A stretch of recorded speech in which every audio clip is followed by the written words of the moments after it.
제가 처음이라 시계가 안 보여요. 그래서 시계를 좀 풀어놓고 하겠습니다. 그리고 제가 저도 이제는 나이가 있어서 노안이 왔어요. 그래서 안경을 쓰면 이제 잘 안 보이고 안경을 벗으면 잘 보입니다. 그래서 제가 이상하다. 어느 날 그래서 왜 안경을 안 쓰는데 잘 보일까 했더니 이 안과 의사 선생님이 저한테 좋은 이야기를 들려주셨습니다. 이건 황금 노안이랍니다. 노안 중에서도 안경을 안 끼면 지금 이거 작은 글씨 다 잘 보여요. 그래서 이것도 하나의 축복이구나 이런 생각을 했습니다. 자, 오늘의 말씀을 우리 함께 보겠습니다. 오늘의 말씀은 마태복음 20장 1절부터 16절의 말씀입니다. 마태복음 20장 1절부터 16절의 말씀입니다. 사실은 제가 이걸 다 읽지 않아도 되지 않을까 이렇게 생각했는데 또 다 읽기를 원하시는 분도 있는 것 같아요. 그래서 16절이면 작은 절은 아니지만 여러분들께서 그 성경을 우리가 소리내어 읽는 기회도 일주일 동안 사실 별로 없잖아요. 그러니까 그리고 읽는 것도 굉장히 중요합니다. 유대인들은 회당에서 성경을 큰 소리로 낭독하는 것을 굉장히 중요하게 생각하기도 하고 그런 시간이 반드시 있기도 합니다. 그래서 우리도 한번 낭독해 보겠습니다. 우리 교독으로 하시는 게 좋을 것 같습니다. 20장 1절부터 16절까지 저와 여러분이 교독으로 함께 읽겠습니다. 제가 먼저 시작하겠습니다. 천국은 마치 품꾼을 얻어 포도원에 들여 보내려고 이른 아침에 나아간 집주인과 같으니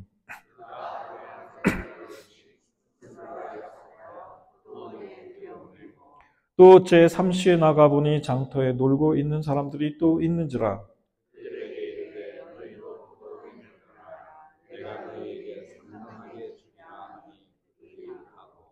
제6시와 제9시에 또 나아가 그와 같이 하고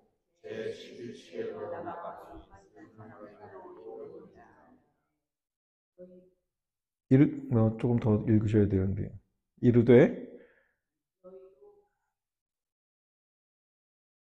너희는 어찌하여 종일토록 놀고 여기서 있느냐. 이르되 우리를 품꾼으로 쓰는 이가 없음이니이다. 이르되 너희도 포도원에 들어가라 하니라.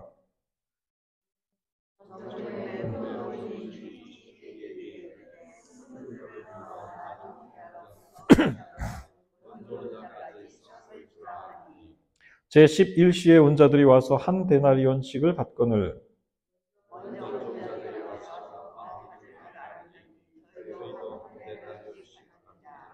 받은 후 집주인을 원망하여 이르되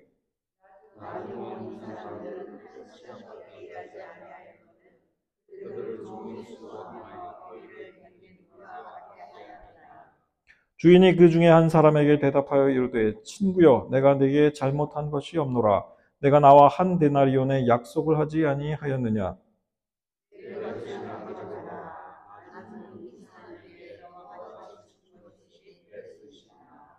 내 것을 가지고 내 뜻대로 할 것이 아니냐. 내가 선함으로 내가 악하게 보느냐.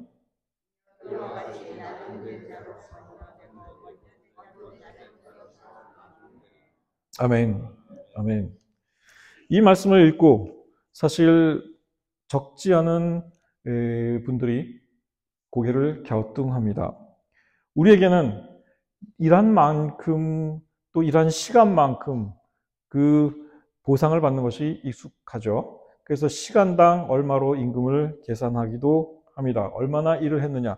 그런데 10시간을 일한 사람과 예를 들어 1시간을 일한 사람을 똑같은 일을 시켰는데 같은 임금을 준다면 이것은 공정하지 않다. 당장 공정거래위원회 하여간 무슨 하여간 우리나라에 그런 거 신고하는 데도 있잖아요. 그래서 미국은 어디 잘 모르겠어요. 미국 생활은 제가 처음이라. 하여간 이제 이렇게 가서 신고당할 그런 상황도 있을 수 있겠죠. 자, 오늘의 이 말씀을 여러분들이 받았을 때 제3시 이게 새벽 3시일까? 여기에 약간의 각주가 달린 성경책들 보면은 대략의 이제 오늘날의 시간으로 환산해 놓은 그런 것들을 볼 수 있을 겁니다. 그런데 이게 아주 정확한 건 아닙니다. 어쨌든 이 포도원 주인은 이른 아침에 가서 품꾼들을 이제 데려와다가 포도원에 들여보냈고 제3시, 제6시, 제9시, 제11시에도 품꾼들을 골라서 포도원에 고른 게 아니죠. 하여간 닥치는 대로 데려다가 포도원에 들여보내서 일을 시켰습니다. 그런데 나중에 그 성경의 본문에서도 아까 얘기가 나왔지만은 11시에 들어간 사람들은 딱 1시간 일했다. 이런 이야기가 나와요. 그러니까 이 성경, 신약 성경에서 뭐 보통 성경에서 이야기하는 시간의 표현 이런 것들이 그러니까 정확하게 오늘날로 하면은 어떤 시간인지를 여러분들이 좀 알 필요는 있습니다. 아시는 분도 있을 거라고 생각을 합니다. 고대 시대에 우리가 가지고 있던 이와 같은 시계는 당연히 없었습니다. 고대 사람들은 일반적으로 어떻게 시간을 계산했고 어떻게 시간을 판단했나? 여러분들은 어떻게 생각하십니까? 어떻게 시간을 계산했을까요? 네? 맞습니다. 해시계입니다. 그러니까 그 아침에 동이 트면 그게 바로 1시가 돼요. 이른 아침. 그 다음에 해가 지면 12시로 끝납니다. 모든 해가 뜨는 시점부터 해가 질 때까지 그 시점들을 12개로 나눴습니다. 그러니까 정오, 해가 가장 중천에 떠 있을 때는 몇 시가 될까요? 6시가 됩니다. 그러니까 이른 아침에 나가서 이 품꾼들을, 동이 트자마자 품꾼들을 이제 데려다가 그 포도원에 넣었고, 그때부터 와서 일하기 시작한 사람들은 몇 시간을 일했겠습니까? 12시간을 일했죠.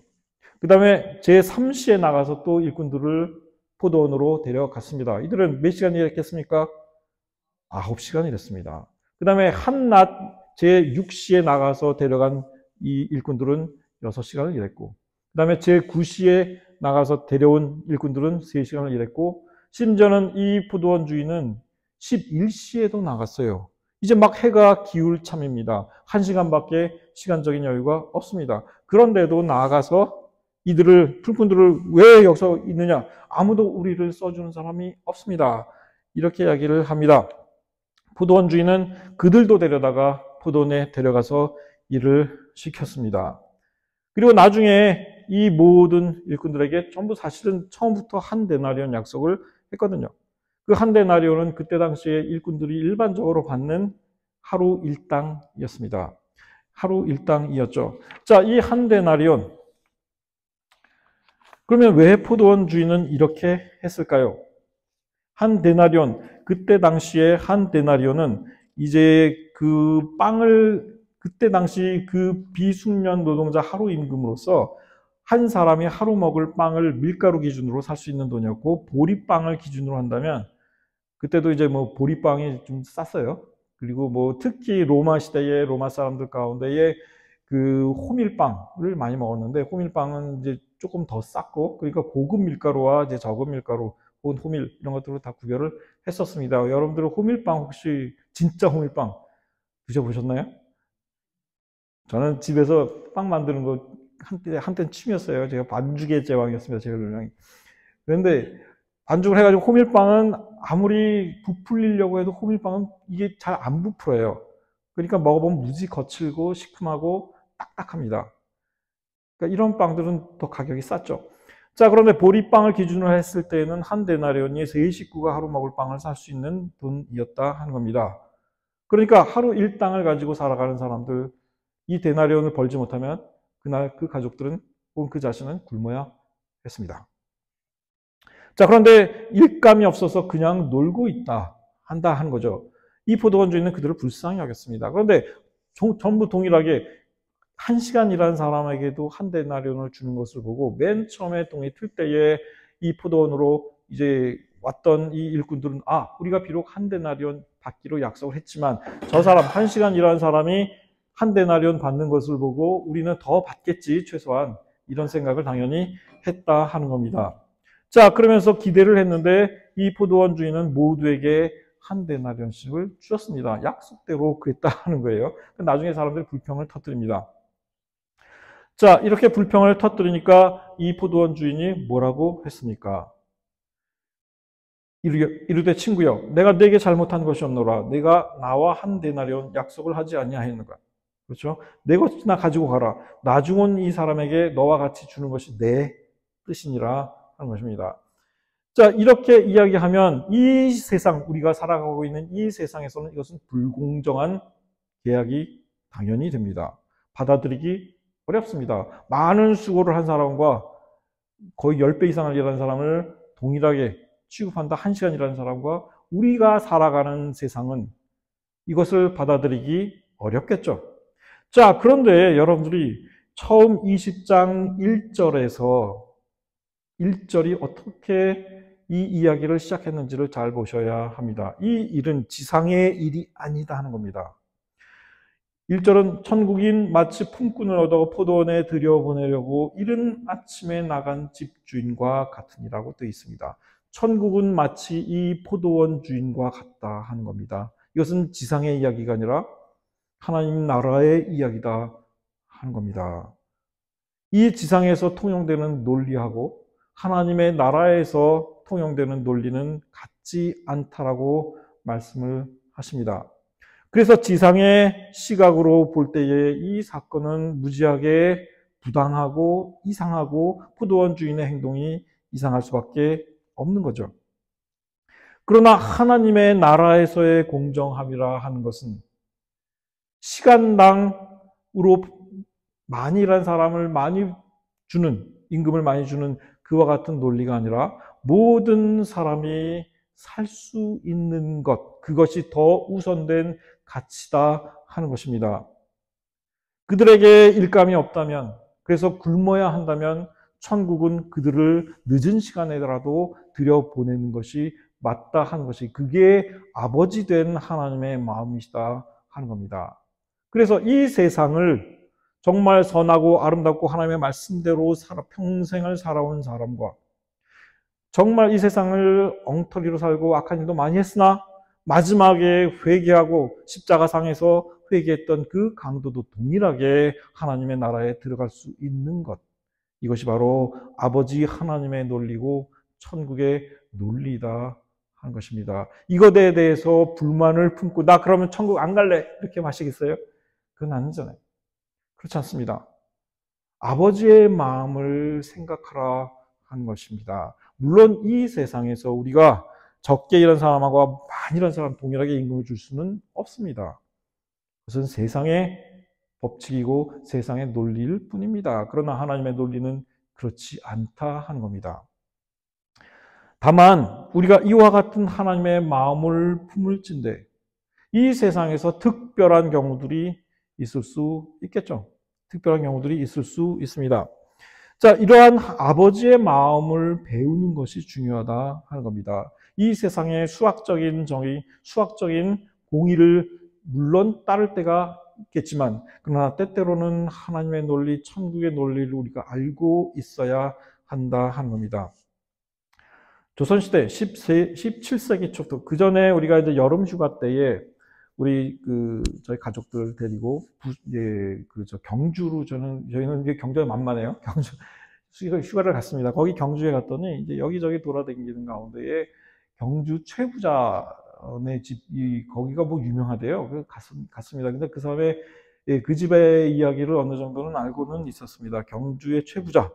이게 우리나라 지금 그 스토리가 많이 알려져서 꽤 유명해졌어요. 그러니까 한 300년 정도 굉장히 어떤 부유함을, 그러니까 그 경주 지역에 아주 큰 부자로 이렇게 이어져 온 그런 집안이었는데, 이 집안이 많은 주변 사람들로부터 질투와 어떤 미움이나 이제 이런 대상이 아니라, 뭐 한때 우리나라에서 아주 부르주아나, 야, 넌 부르주아야, 너 프롤레타리아야, 막 이래가지고 서로 많이 갈등하고 이제 대체되는 상황인데, 그 지역에서 이 집안은 굉장히 존경을 받았대요. 근데 거기에는 이유가 있었습니다. 이 집안이 큰 부자로서 주변 모든 사람들에게 큰 존경과 사랑을 받았던 이유가 있었는데, 그 집안에 6가지 가르침이 있었다 하는 것이었습니다. 근데 그게 참 마음에 와닿습니다. 첫 번째 가르침이 자기 자손들에게 진사 이상의 벼슬은 하지 말라. 이건 지혜로운 얘기입니다. 왜냐하면 그 높은 관직에 올라갔다가 무슨 사화에 휘말리고 막 멸문지혈을 당하고 이런 저들 한둘이에요. 진사 이상 나가지 말라. 충분하다 이겁니다. 그 정도로만 해도 충분하다. 두 번째, 1년에 1만 섬 이상의 재산을 모으지 말라 하는 겁니다. 재산을 모으는 일에 한계치를 둔 겁니다.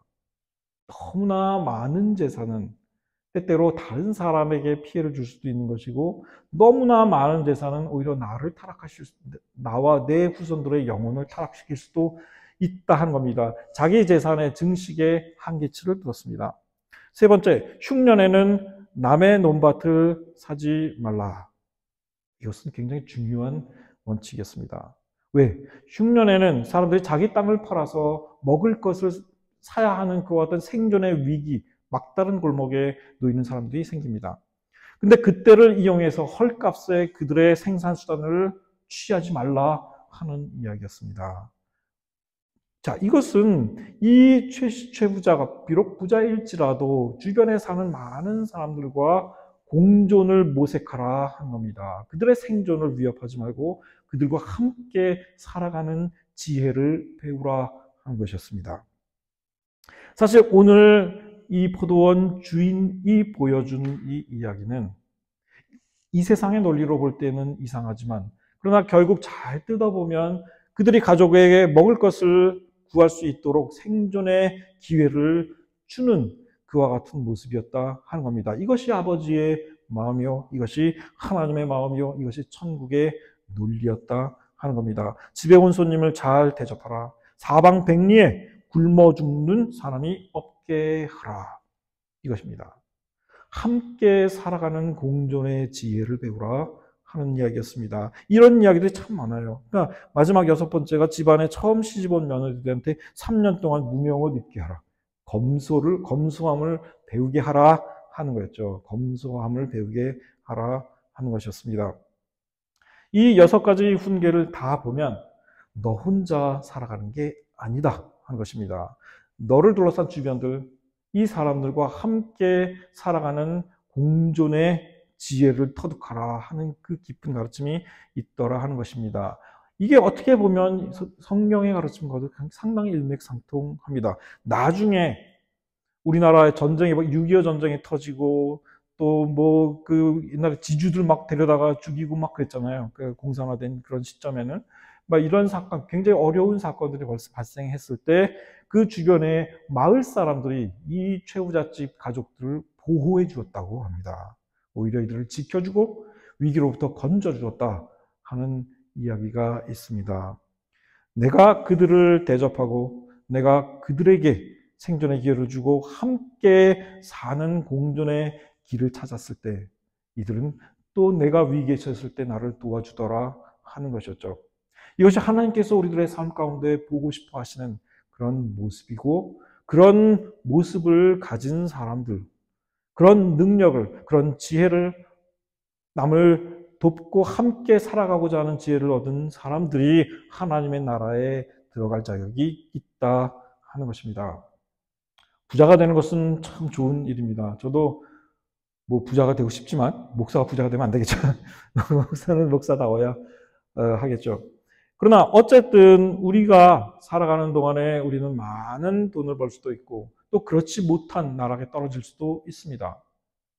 그렇기 때문에 우리는 내가 높은 위치에 올랐을 때 낮은 위치에 처한 사람들의 그 처한 상태를 우리는 어떻게 공감할 수 있어야 한다 하는 것이 오늘의 우리에게 주시는 가르침이다 하는 겁니다. 자, 결론은 이렇습니다. 늦게 들어온 일꾼들, 포도원 주인을 늦게 만나서 일자리를 늦게 얻었을 뿐입니다. 세상 표현대로 한다면 운이 좀 없었을 뿐인 거죠. 그것뿐입니다. 그들이 일을 못하나요? 일 시키면 잘합니다. 그들 이른 아침에 만났더라면 바로 포도원에 들어왔을 사람들이었지 않습니까? 천국에 들어가는 사람, 욕심이나 질투를 내려놓아야 한다 하는 겁니다. 함께 살아갈 준비가 되어 있는 사람들이어야 한다 하는 겁니다. 욕심이나 질투에 사로잡힌 사람, 하나님 나라에 적합하지 않은 것입니다. 하나님의 나라는 사랑으로 가득한 곳이기 때문입니다. 하나님의 나라에 들어갈 사람을 결정하는 것은 절대로 예수 그리스도의 주권입니다. 예수 그리스도의 주권입니다. 여기 왜 이런 표현이 나오잖아요. 내가 내 돈을 내 마음대로 하는 게 너가 무슨 상관이야 이겁니다. 이 세상의 논리대로 이 세상이라면 이거는 되게 부자 오만한다 이렇게 생각할 수 있습니다. 그러나 이게 하나님 나라의 맥락이라면 얘기가 달라지죠. 하나님 나라에 들어가는 모든 권한은 하나님께서 예수 그리스도에게 맡기셨습니다. 요한복음 5장이 분명하게 이야기합니다. 천국은 우리가 일한 대로 대가를 받는 그런 우리의 권리를 주장하는 곳이 아닙니다. 우리가 하나님의 나라에 들어가는 것은 오직 하나님의 은혜로 받는 선물이기 때문입니다. 여러분, 이 세상을 살아가는 동안에 많은 지혜를 가지고 많은 지혜를 필요로 합니다. 그 세상의 많은 지혜들 플러스 우리가 꼭 필요로 하는 것은 우리를 살리시고 구원의 길로 인도해 주시는 하나님의 그 하나님 나라의 은혜와 논리, 이것 또한 우리가 깨닫고 있어야 한다는 것입니다. 그것은 이 세상의 논리와 법칙을 뛰어넘는 사랑의 논리이기 때문에 그렇습니다.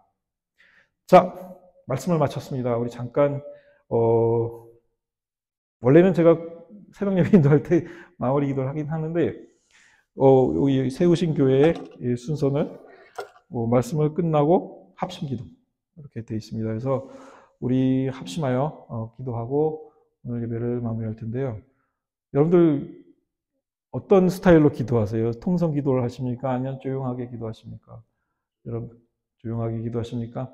통성 기도하시는 분 계신가요? 혹시 나는 통성 기도 좋아. 그래야 시원하다.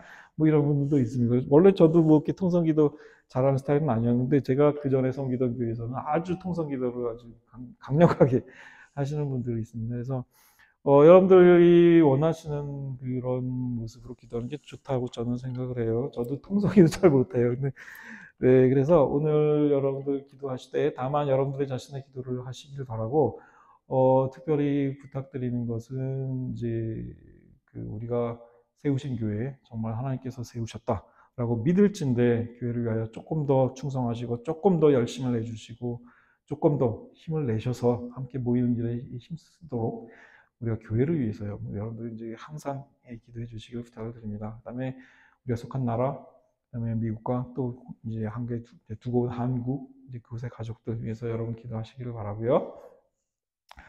자, 우리 기도하기 전에 찬양 하나만 불렀으면 좋겠습니다. 그 반주 없이 그냥 제가 음을 잡아서 찬양하겠습니다. 우리 죄짐 맡은 우리 구주 찬양 몇 장이더라? 1절은 다